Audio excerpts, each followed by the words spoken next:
Hello students, आपके अभ्यासक्रम में लेसन नंबर 5 स्वराज की नींव, उसके बाद ये एक ग्रामर का पोर्शन आता है। उसका नाम है अशुद्ध और शुद्ध वाक्य।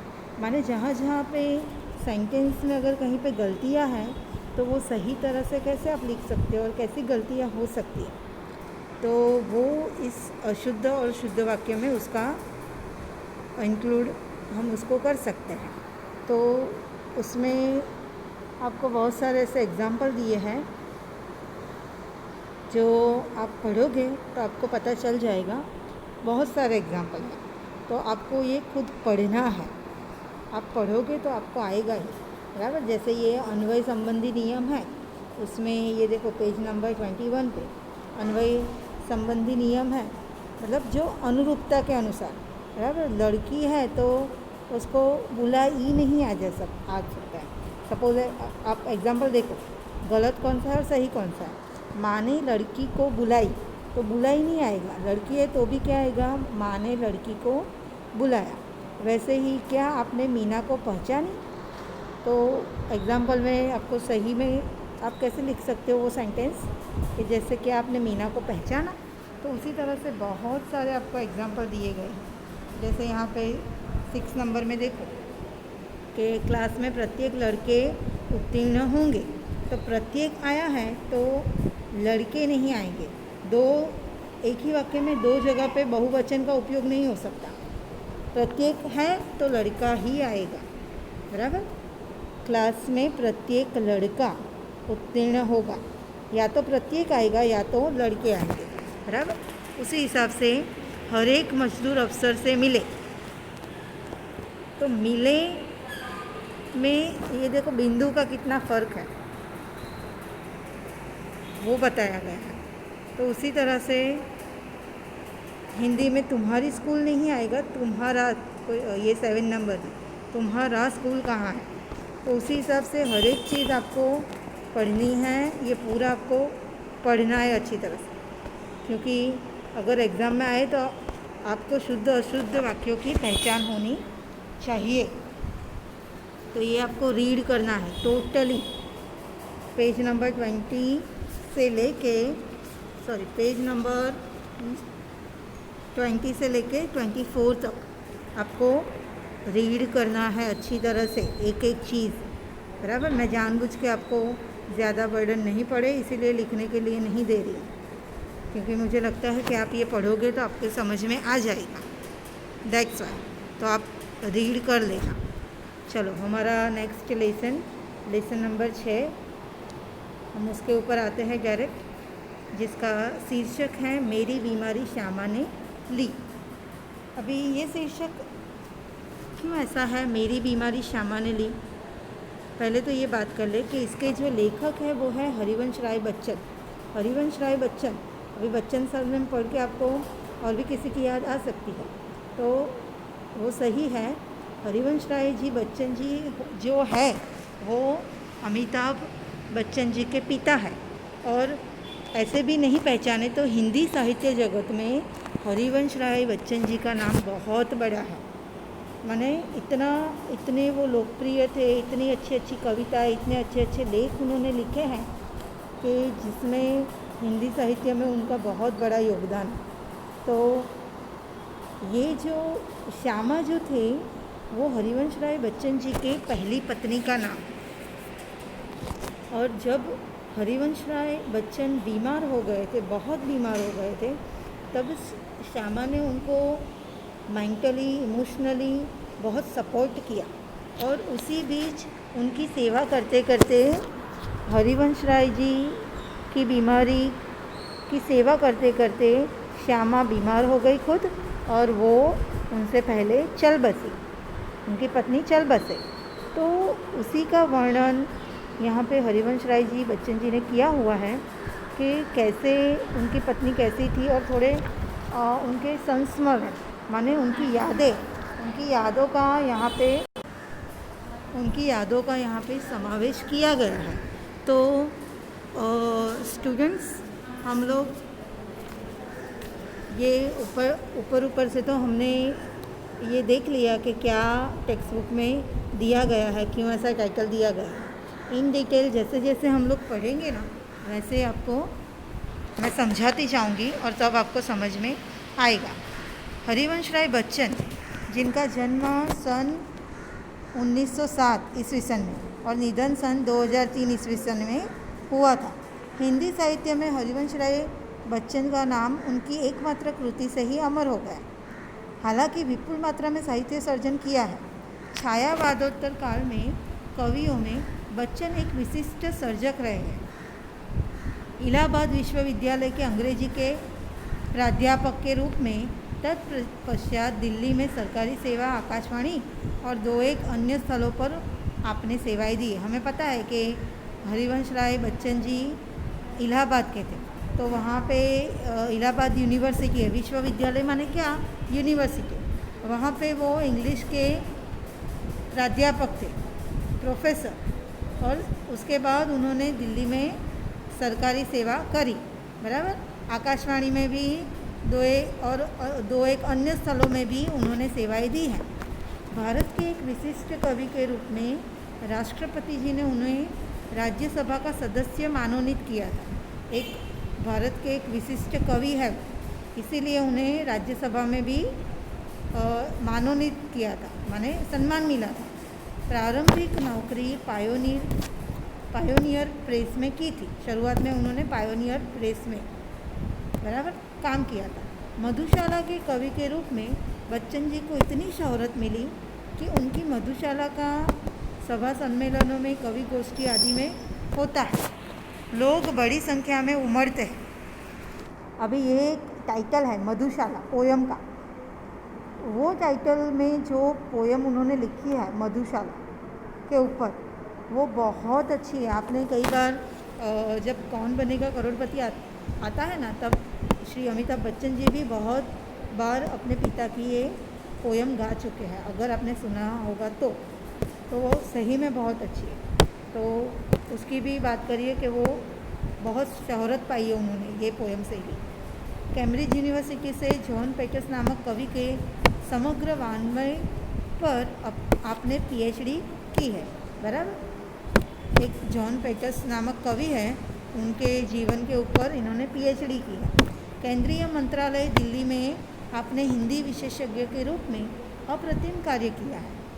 आपको कई पुरस्कार जैसे सोवियत लैंग पुरस्कार, साहित्य अकादमी पुरस्कार और पद्म विभूषण आदि प्राप्त हुए। इतने सारे उनको मेडल्स मिले हैं।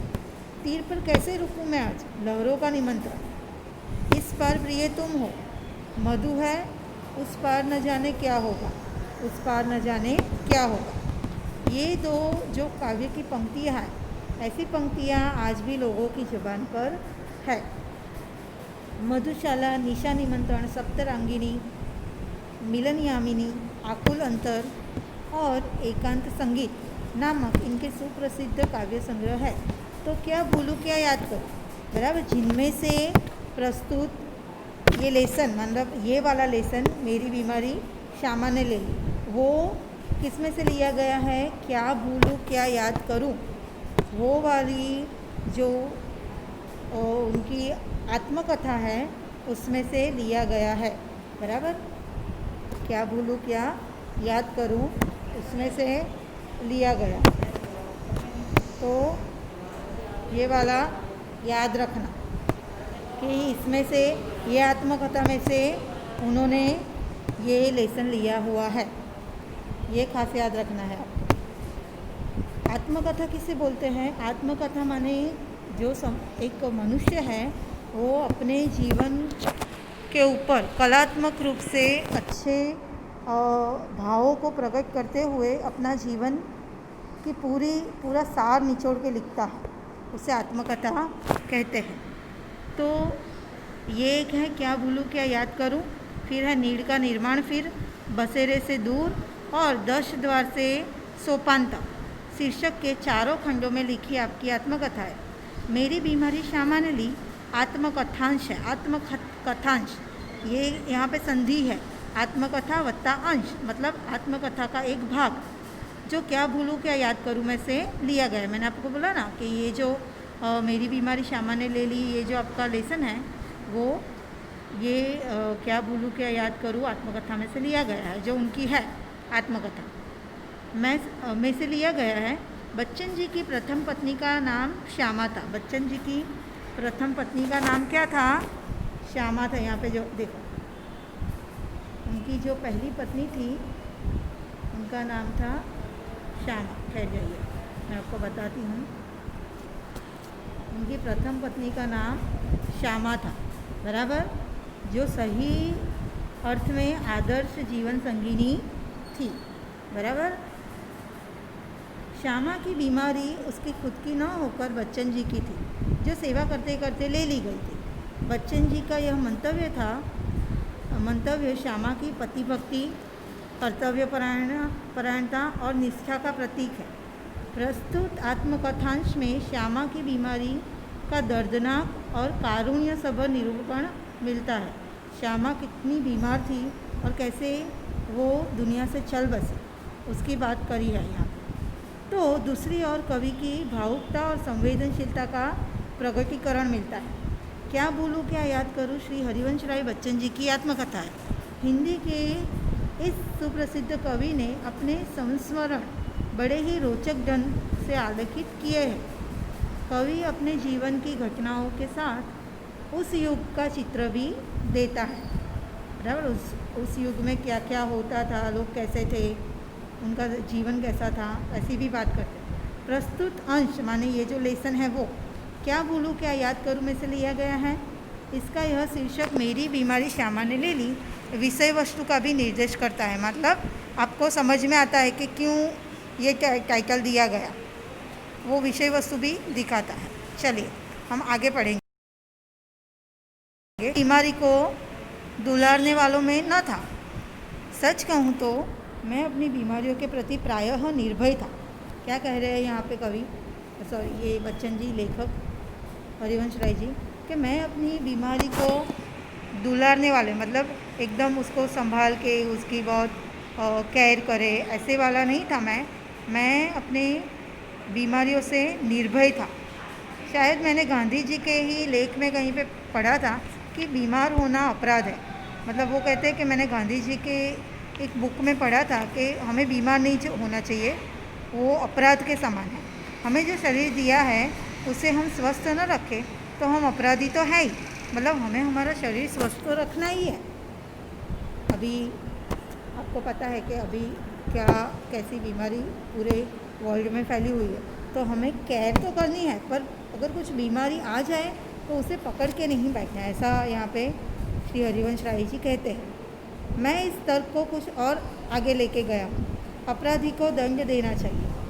वो क्या कहते हैं कि बीमार होना अपराध है, पर हरिवंश राय जी कहते हैं, गांधी जी का एक बुक उन्होंने पढ़ा कि बीमार होना अपराध है, तो वो क्या सोचते हैं कि अपराध तो है ही, तो उस अपराधी को दंड मिलना चाहिए। मतलब अगर आप बीमार हो ना तो ज़्यादा काम करो, ऐसा बोल रहे हैं।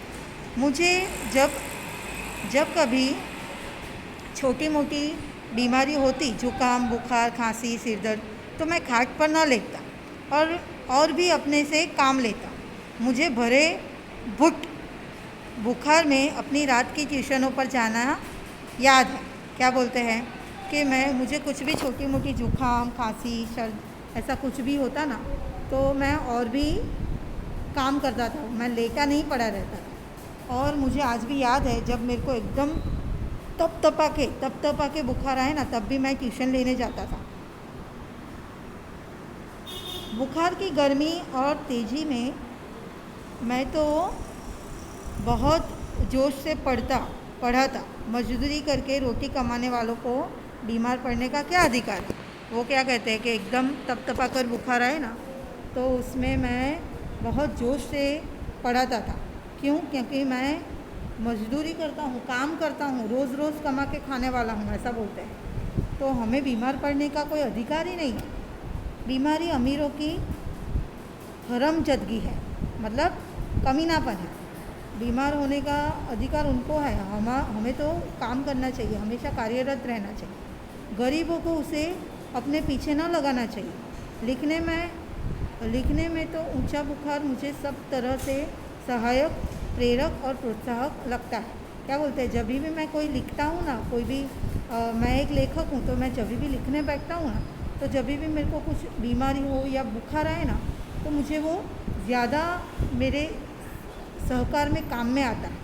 मतलब तब मैं ज़्यादा अच्छी तरह से लिख पाता हूँ, मुझे प्रोत्साहक लगता है। एक तरह की आग जिससे मेरी अनुभूतियों में ताप लगता है, तब मुझे एक तरह की आग लगती है कि मुझे बीमारी से लड़ना है, इसलिए मैं ज़्यादा से ज़्यादा अच्छी तरह से लिख पाता हूँ। जिसमें गल पिघल कर मेरा हृदय ढलता, एक तरह की भट्टी जो मेरे विचार, भाव, कल्पनाओं और उबाल देखकर अच्छलित करती है।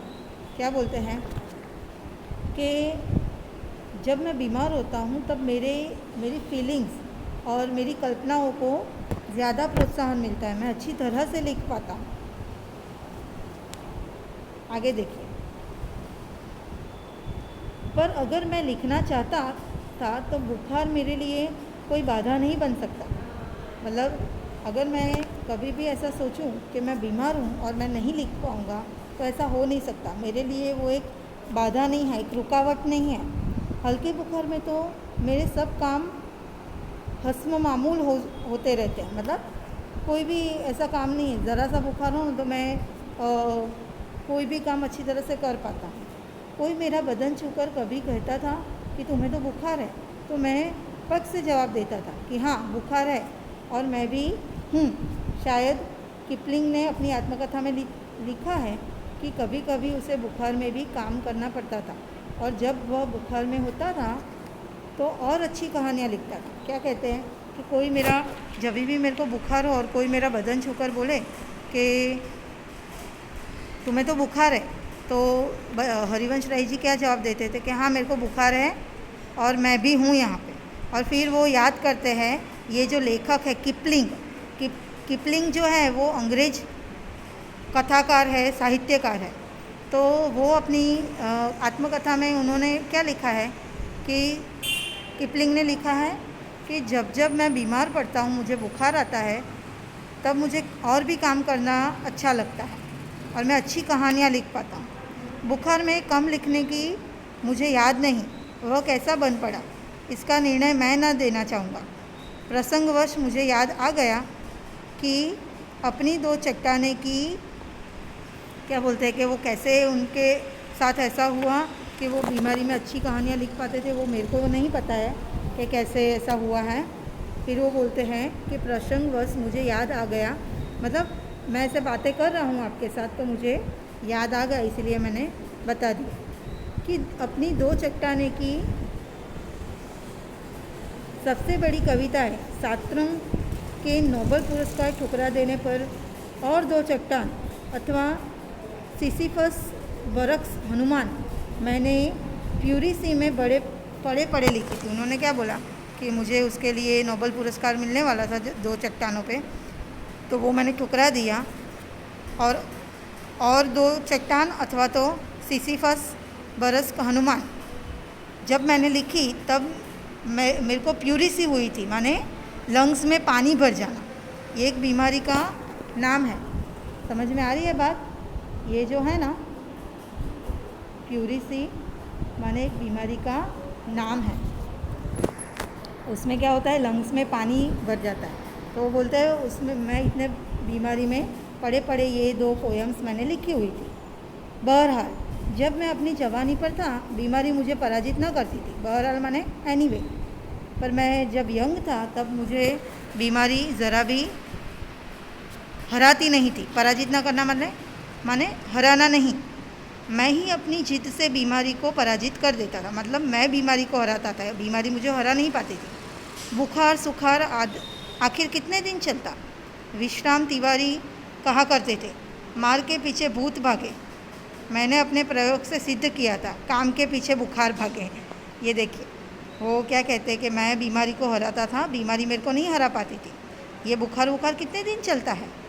फिर वो एक ये लेखक है हिंदी के, उनकी एक पंक्ति याद करते हैं, विश्राम तिवारी। वो कहते थे मार के पीछे भूत भागे, मतलब भूत ऊत से डरना नहीं चाहिए।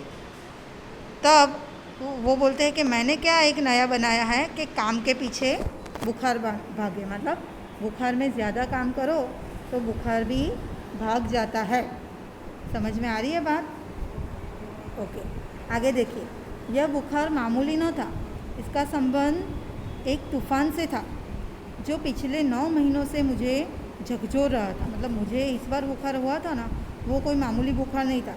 पिछले 9 महीनों से मेरे को वो एकदम मेरा जीवन हिला के रख दिया उस मतलब बुखार ने। और जो शांत होने से पूर्व सबसे अधिक विध्वंसक झटका मुझको दे गया था। स्कूल बंद था, ट्यूशनों पर मैं जाता था, उसकी आमदनी की मुझे ज़रूरत थी।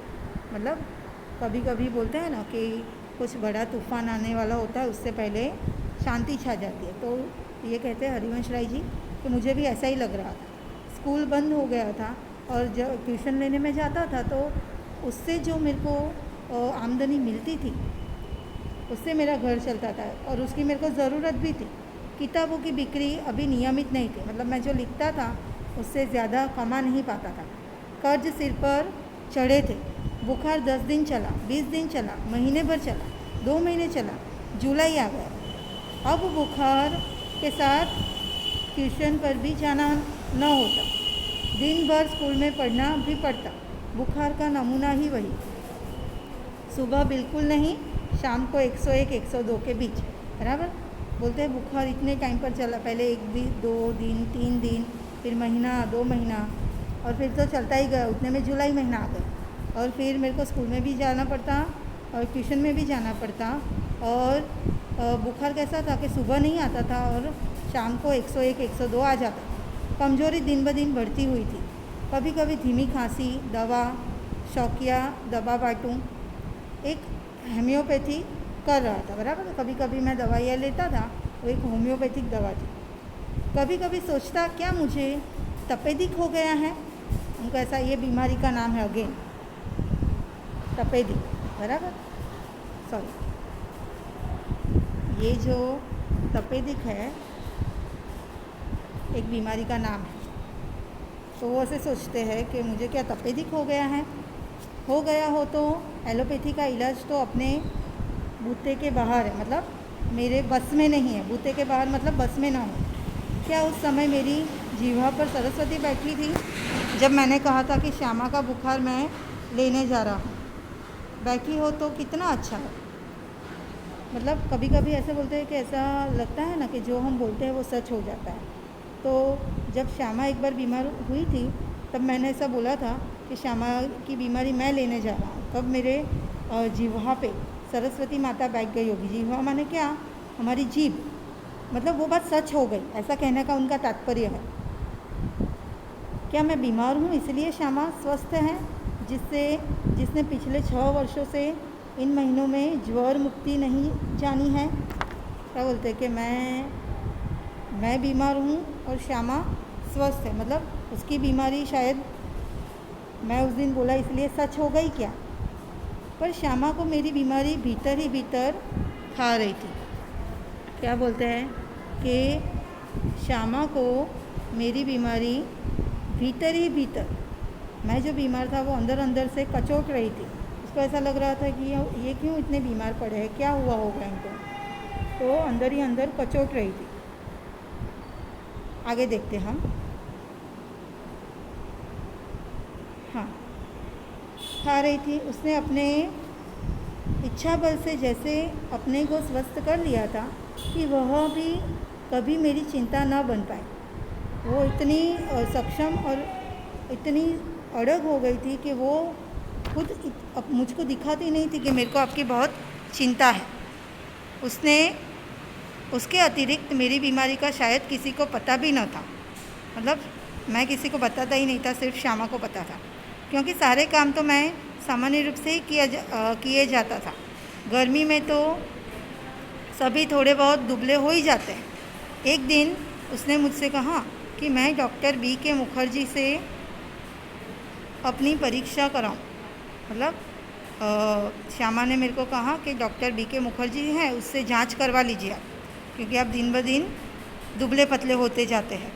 मैंने टाल मटोल की तो उसने ब्रह्मास्त्र छोड़ दिया। मतलब मैंने हाना की ना तो उसने एक बड़ी बात बोली, मैं जब तक अपने को डॉक्टर को न दिखाऊंगा तब तक वो खाना नहीं खाएगी। क्या बोला कि जब तक आप बताएंगे नहीं, डॉक्टर को दिखाएंगे नहीं, जांच पड़ताल नहीं करवाएंगे, तब तक मैं खाना नहीं खाऊंगी। ब्रह्मास्त्र तो मानना ही था। ब्रह्मास्त्र माने एक ऐसी बात जो आपको माननी ही पड़े। डॉक्टर मुखर्जी को भय था कि मुझ पर क्षय का आक्रमण हुआ है। क्षय भी एक रोग का नाम है। नुस्खा उन्होंने लिख दिया था और कुछ दिन चिंता मुक्त होकर पूरी तरह आराम करने को भी कहा। नुस्खा मुझे मौत का परवाना लगा। मतलब वो जो उन्होंने जो इलाज बताया ना, मुझे मौत जैसा लगा। क्यों? क्या मेरी विदा का समय आ गया? मतलब मैं विदा होने वाला हूँ, मैं मर जाने वाला हूँ, उनको ऐसा लगा। क्या इतने ही दिनों के लिए आया था मैं ज़िंदगी में? इतना ही गाने गुनगुनाने, केवल इतना श्रम संघर्ष करने के लिए ही, इतने दुख संकट उठाने के लिए ही? स्वागत के ही साथ विदा की होती देखी तैयारी बंद लगी होने खुलते ही मेरी जीवन मधुशाला। वो एक पोयम मतलब गा रहे, एक पंक्ति गा रहे, स्वागत के ही साथ विदा की होती देखी तैयारी, बंद लगी होने खुलते ही मेरी जीवन मधुशाला। क्या मैंने अपनी भविष्यवाणी स्वयं कर दी थी? उनको ऐसा लगता है कि अभी मेरी मृत्यु का समय नज़दीक आ गया। सबसे मर्मवेदी प्रश्न था, क्या श्यामा ने भाग्य में वैवध्य भी लिखा है? बराबर।